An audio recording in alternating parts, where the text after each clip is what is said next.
Bonjour, aujourd'hui une vidéo concernant la Corée du Nord. Alors, comme je l'ai mis dans le titre, la Corée du Nord se modernise. Vous savez que hier, elle a inauguré une ville balnéaire et elle a divers projets. C'est une bonne chose, parce que depuis qu'elle tisse des bonnes relations avec la Chine et la Russie, la Corée du Nord, contrairement à ce qu'on vous dit, est un pays qui s'ouvre. Moi, j'ai écouté des témoignages de Français qui se sont rendus là-bas. Sur les réseaux sociaux, beaucoup disent que le pays n'a rien à voir avec les rumeurs que font les médias mainstream. Il faut savoir que la Corée du Nord, Kim Jong-un, dans son esprit, est toujours en guerre contre l'Occident, mais en réalité, ce pays jouit des diverses interactions avec la Chine et la Russie, et le pays est en train de prendre un nouveau chemin qui va permettre à sa population de s'enrichir, au contraire de l'Occident, où on appauvrit les citoyens. En Corée du Nord, c'est plutôt l'inverse. On est en train d'enrichir les citoyens les plus pauvres. Alors c'est sûr qu'on est dans une forme de dictature. Beaucoup de choses sont certainement contestables dans le management de Kim Jong-un, mais il faut bien comprendre aussi le contexte. On est toujours en guerre entre la Corée du Nord et la Corée du Sud, mais quand on regarde un peu l'état de la Corée du Sud, qui est sous influence américaine, où il y a beaucoup de suicides, beaucoup de dégradation, on va dire, organisationnelle de la Corée du Sud. C'est pas du tout le pays qu'on a connu il y a 20 ans plus tôt, parce que justement l'Occident est en pleine décadence et que les Américains sont en train, on va dire, de perdre un peu le fil conducteur de ce fameux programme qui est le nouvel ordre mondial, mettre une dictature internationale au profit de la caste malveillante américaine. La Corée du Nord, malgré tout, se distingue par certaines innovations et n'oublions pas qu'elle a aussi beaucoup d'ingénieurs et qu'elle a justement eu cette bombe atomique, elle a beaucoup d'intelligence et qu'elle peut défendre ses intérêts si, bien entendu, les Américains et les Occidentaux lui cherchent un peu des noises. C'est d'ailleurs pour ça que l'Iran va continuer l'enrichissement de l'uranium, car on a vu que l'agression qu'a subie l'Iran par Israël, c'est justement qu'elle n'a pas la bombe atomique. Alors même si la Russie n'est pas favorable à ce que l'Iran ait la bombe atomique, il faut bien comprendre que l'Iran a été agressé pour faire tomber le régime des Mollahs, pour prendre les intelligences collectives, notamment les missiles hypersoniques, pour voler les matières premières en Iran. Donc on comprend beaucoup mieux pourquoi, on va dire, le régime iranien veut impérativement avoir de l'uranium enrichi pour défendre un minimum d'intérêts au niveau de sa population. Donc la Corée du Nord n'est pas du tout dans le même problème. Elle a ouvert des nouvelles lignes ferroviaires du côté de la Russie. Donc ça veut dire qu'il y a des échanges commerciaux et touristiques qui se font entre les Russes, les Chinois et le peuple nord-coréen, en sachant que même des Nord-Coréens ont pu se rendre en Russie pour visiter la Russie. Donc il y a une vraie ouverture. Et c'est vrai que j'observe diverses capsules, notamment sur KCNA, voir un peu les communications que fait le gouvernement de Corée du Nord.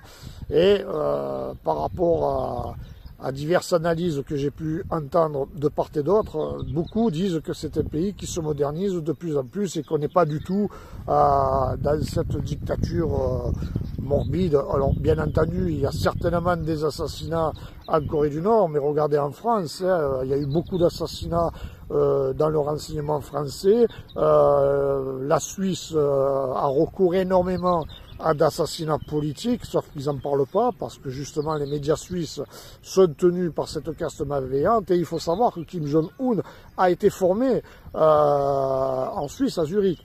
Et pourquoi il a choisi la Suisse? Parce que la Suisse, justement, a un modèle de management civil. C'est une dictature, sauf que les pôles sont inversés. Ce nationalisme que vous avez en Suisse, justement, est cultivé par des dogmes, et en Suisse vous êtes aussi dans une dictature et vous avez plutôt intérêt à respecter les règles, à suivre les dogmes, à dire que c'est un pays neutre, que c'est un pays gentil, qu'on ne fait pas de voyoucratie, qu'on est honnête, qu'on est très spiritualiste, alors qu'en réalité c'est un pays qui est une véritable mafia. Je l'ai déjà dit, seulement 8% de la population suisse est de philosophie bienveillante. C'est un pays qui est géré par une structure secrète qui est d'origine germanique. Toutes les structures sectaires, organisations mafieuses sont souvent conçues en Suisse, et pourtant on vous dit que la Suisse c'est le pays exemplaire, alors qu'en vérité c'est une dictature, et pour avoir vécu là-bas, je peux vous assurer que c'est tout l'inverse qu'il faut comprendre.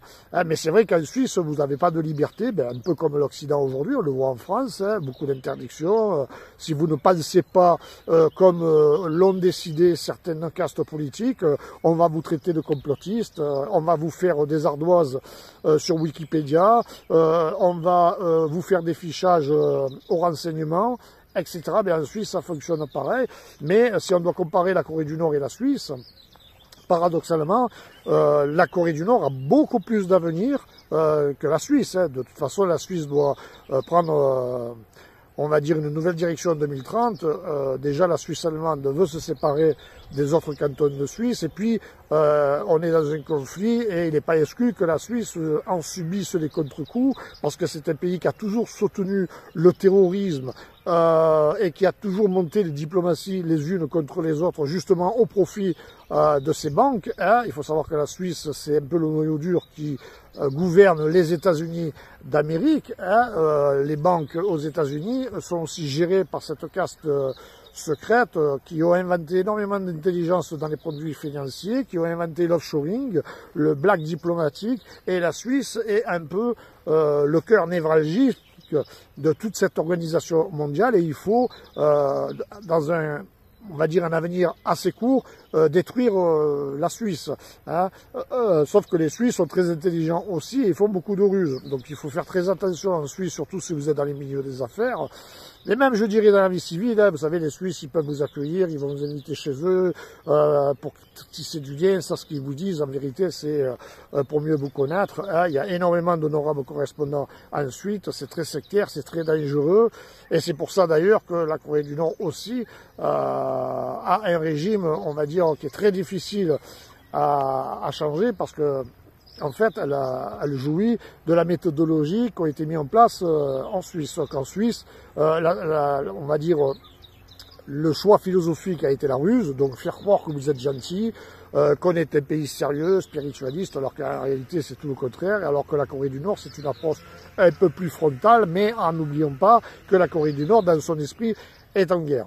Moi, je suis convaincu que Kim Jong-un est assez ouvert d'esprit, qui a une volonté de moderniser le pays. Je pense qu'il veut faire la paix, mais comme il sait que l'Occident est une organisation criminelle, et justement l'agression israélienne en Iran ne va peut-être pas arranger la vision que peut avoir la diplomatie nord-coréenne, parce que c'est vrai que l'Occident, on va dire des pays comme la France, l'Angleterre, la Suisse, l'Allemagne, les États-Unis d'Amérique, pose quand même un problème moral, puisqu'il y a quand même une agression extrêmement violente menée par les Israéliens, en sachant qu'il faut un génocide à Gaza, et que les Américains continuent à soutenir Israël dans les diverses opérations militaires que fait le Mossad, par exemple. Et c'est vrai que si on se positionne à la place de Kim Jong-un, est-ce qu'on peut faire confiance à l'Occident? Moi, je ne le crois pas. Donc, je pense qu'il a raison de continuer à créer des outils pour défendre son pays, qui s'est rapproché judicieusement avec la Chine et la Russie, mais quand les choses se seront calmées, que les BRICS auront trouvé, on va dire, les outils pour pouvoir faire ce monde bipolaire, je pense que les choses vont changer en Corée du Nord. Et il ne faut pas croire ce que disent les médias officiels concernant la Corée du Nord, parce que tous les retours que j'ai, c'est bien le contraire que j'entends. Alors c'est sûr qu'il y a encore certaines choses à améliorer. C'est un pays qui est encore en guerre, qui a pris beaucoup de retard dans certains domaines, qui a de vraies restrictions au niveau des libertés civiles, parce qu'en Corée du Nord, vous êtes quand même surveillé quand vous vous rendez là-bas, mais ce n'est pas non plus, je veux dire, la dictature radicale que l'on vous dit. Et puis n'oublions pas que l'Occident, on est dans une dictature intellectuelle, philosophiste, et qu'il y a énormément d'assassinats chez nous en Occident. Hein. Je veux dire, c'est pas un pays de bisounours, c'est énormément d'escroqueries commerciales, énormément de personnes qui vivent dans la pauvreté, énormément d'enfants qui disparaissent. Il y a beaucoup de litiges, on va dire, relationnels. Donc il faut faire preuve de discernement, mais il faut, on va dire, se satisfaire que Kim Jong-un a ouvert certaines portes pour la Corée du Nord avec la Chine et la Russie, car je pense que c'est très bien pour l'avenir que ce pays s'ouvre avec des partenaires qui au final sont extrêmement sérieux au niveau professionnel, que ce soit au niveau de la diplomatie, on le voit d'ailleurs avec la Chine, que ce soit au niveau de l'entrepreneuriat, on le voit d'ailleurs ce qu'a fait Vladimir Poutine avec la Russie. Ça c'est une très bonne chose pour la paix dans le monde. Allez, passez une bonne journée.